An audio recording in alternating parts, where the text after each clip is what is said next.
In 1980, China's GDP was just $306 billion. The average Chinese worker earned less than $200 a year. It was one of the poorest countries on earth. Then Deng Xiaoping launched market reforms and opened China to foreign trade. He created special economic zones and invited foreign investment.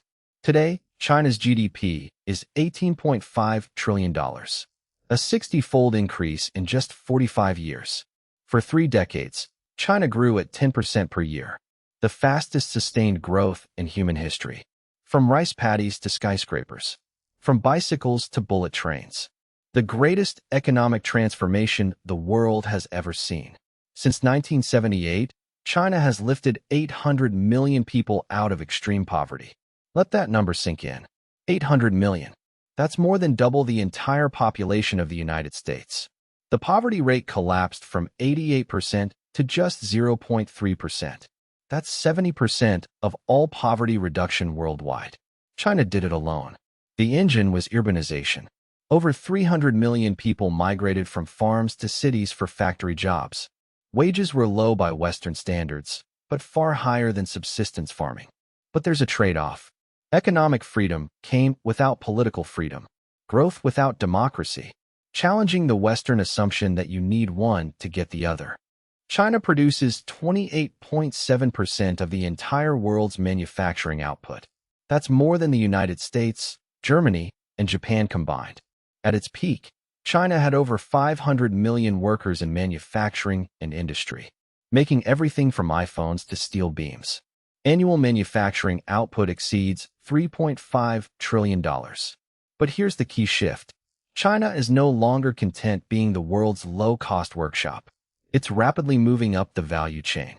From cheap toys and textiles to semiconductors, 5G equipment, and electric vehicles.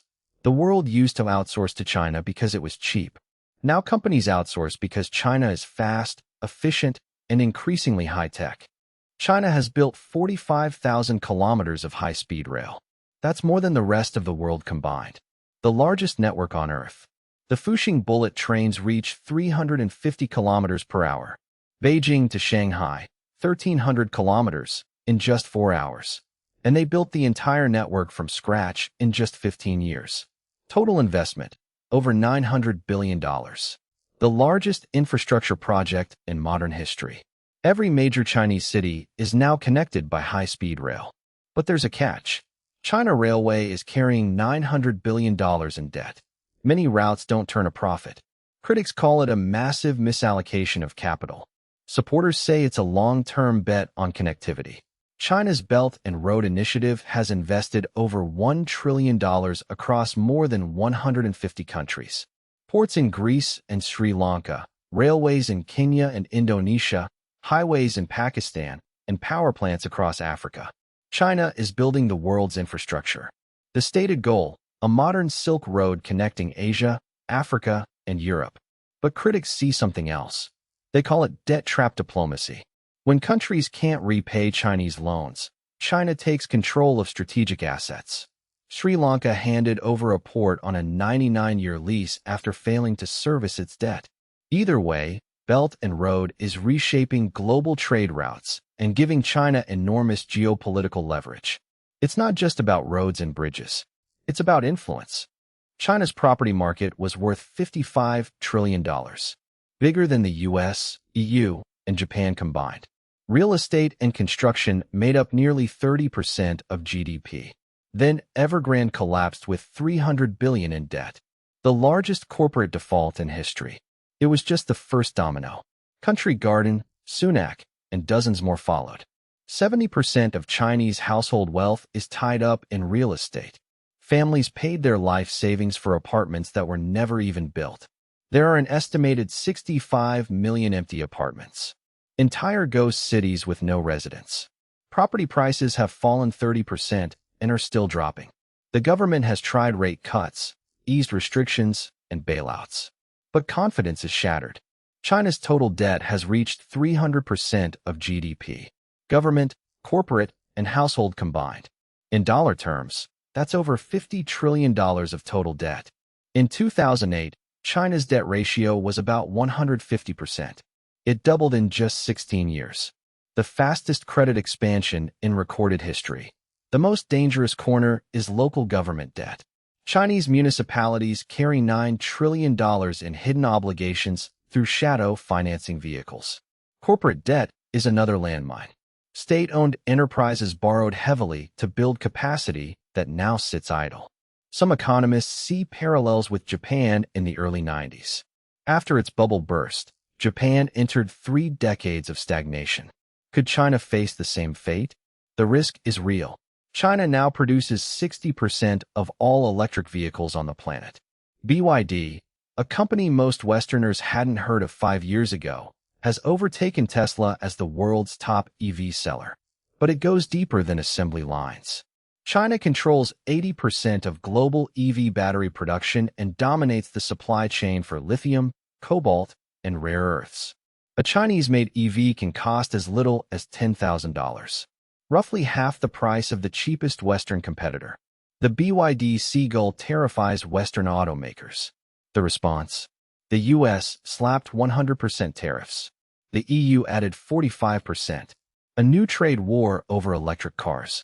China went from making 0 EVs to dominating the global market in less than a decade. The digital yuan, or ECNY, is the world's first major central bank digital currency. While other countries are still debating CBDCs, China has already processed over $250 billion in transactions. Citizens download a government wallet app. The central bank issues digital currency directly, bypassing commercial banks entirely. Payments are instant, free, and work even offline. But unlike cash, every digital yuan transaction is fully traceable by the government. Total financial surveillance. The state can see exactly what you buy, where, and when. They can even program the money to expire, forcing people to spend. China's long-term goal: challenge the dollar's dominance in global trade. A digital weapon against U.S. hegemony. In 2022, China's population declined for the first time since the Great Famine of 1961. The demographic crisis has begun. The fertility rate has collapsed to 1.0. You need 2.1 just to maintain a stable population. China is at half that number. The root cause is the one-child policy, enforced from 1980 to 2015. For 35 years, the government limited most families to a single child. It prevented an estimated 400 million births, but also created a demographic time bomb. By 2035, over 300 million Chinese will be over 60. The working-age population is already shrinking by millions each year. Demographics is destiny, and China's destiny looks increasingly difficult. The United States and China are locked in the biggest economic confrontation since the Cold War. Bilateral trade exceeds $700 billion a year. They are deeply intertwined. But since 2018, that relationship has been unraveling. The U.S. has imposed tariffs up to 145% on Chinese goods, the highest level since the 1930s. The U.S. also banned China from accessing advanced semiconductors and the equipment needed to make them. A complete tech blockade. Companies are actively decoupling. Apple is shifting production to India and Vietnam. Samsung moved its factories. Some economists call it a new Cold War, fought not with missiles but with tariffs, technology bans, and supply chain realignment. The era of unlimited globalization appears to be over. In 2021, China had 1,058 billionaires, more than the United States. Tech giants like Alibaba, Tencent, and ByteDance had created enormous wealth.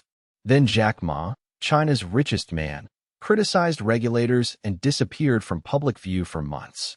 His company Ant Group had a $37 billion IPO. The government canceled it overnight. Xi Jinping launched Common Prosperity, aimed at redistributing wealth and reining in the power of tech companies.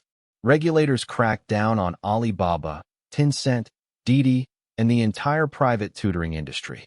The result? Over $1 trillion wiped from Chinese tech stocks. Hundreds of billions in personal wealth evaporated. The message was clear. In China, no business is too big for the party to control.